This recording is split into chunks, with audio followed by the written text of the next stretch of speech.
hapon sa ating lahat. Ako nga pala si Binibining Queen Jane J. Gumala at sa hapon na ito ay pagpapatuloy ko ang naudot na talakayan tungkol sa nobela at kung gaano ba ito kahalaga. Pero sa hapon na ito ay tatalakayin natin kung ano nga ba ang katangian at layunin ng nobela. Handa na ba kayo, class? At dahil handa na kayo, ay ipapakita ko sa inyo kung ano nga ba ang iilang katangian ng isang nobela. Ang katangian ng isang nobela ay may tagpo, pangyayari at kaisipan ay maliwanag at maayos na nailalahat. Siyempre, sa nobela, kinakailangan na maayos na nailalahat ang mga tagpo, pangyayari at kaisipan. Pangalawa, pumapaksa sa lahat ng larangan ng buhay, katotohanan man o hindi. Alam naman natin na ang nobela ay pumapaksa talaga sa larangan ng buhay ng mga tao at kung ano pa. Maaaring ito ay makatotohanan at hindi.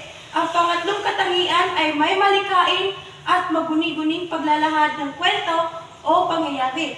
Kinakailangan na maging malikain sa paglalahad upang ang mga mambabasa ay mahihikayat talaga. Ngayon ay dako naman tayo sa pang-apat na katangian.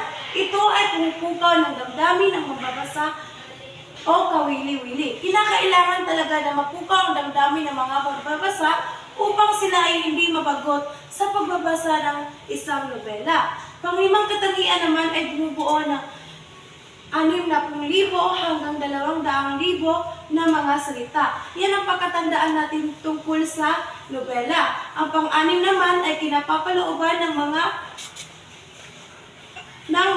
kaasalang naghahango sa katwiran at karanasan. Ngayon naman ay tapos na tayo sa ika-6 na katangian ng nobela. Dako naman tayo sa ika-7 katangian ng nobela. Ito ay maraming ligaw na tagpo at kaganapan, tagpi-tagpi at ugnay-ugnay.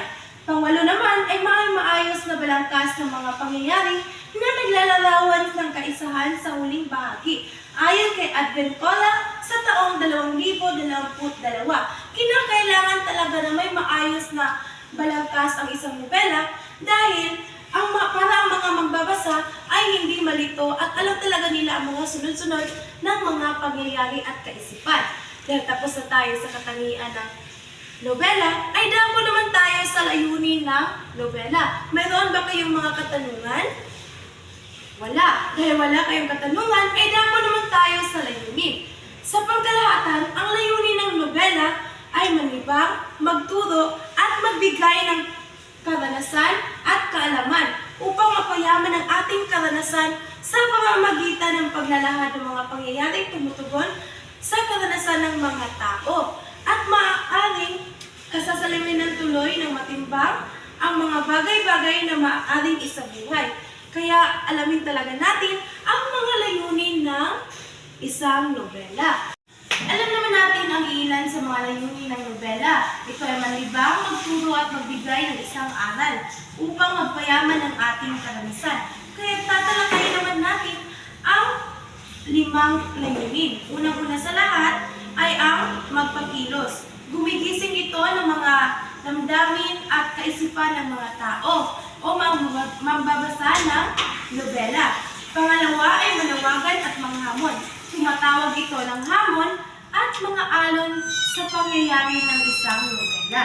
Pangatlo naman ay pumupukaw ng damdamin. Kinakailangan ng nobela ay may tinataglay na katangian na pumupukaw ng damdamin upang ang mga mambabasa ay mahihikayat talaga sa pagbasa ng isang nobela. Pang-apat naman ay magbibigay ng aral tungo sa pagunlad ng buhay at lipunan. Bakit nga ba ang nobela ay nagbibigay ng aral tungkol sa buhay at sa lipunan? Osorio? Salamat. Ang nobela ay nagbibigay talaga ng aral sa buhay natin. Dahil kapag tayo ay nagbabasa ng isang nobela, makakakuha talaga tayo ng kaalaman at aral sa buhay na magagamit talaga natin ito sa pang-araw-araw nating mga gawain. Panghuli ay nagsisilbing daan tungo sa pagbabago ng sarili at sa lipunan. Dahil nga sa nakakapulot tayo ng aral sa pagbabasa ng nobela, ay magkakaroon din ito ng pagbabago at tulong sa ating sarili. Dahil malinaw lang sa inyong lahat ay yun lang po at maraming salamat.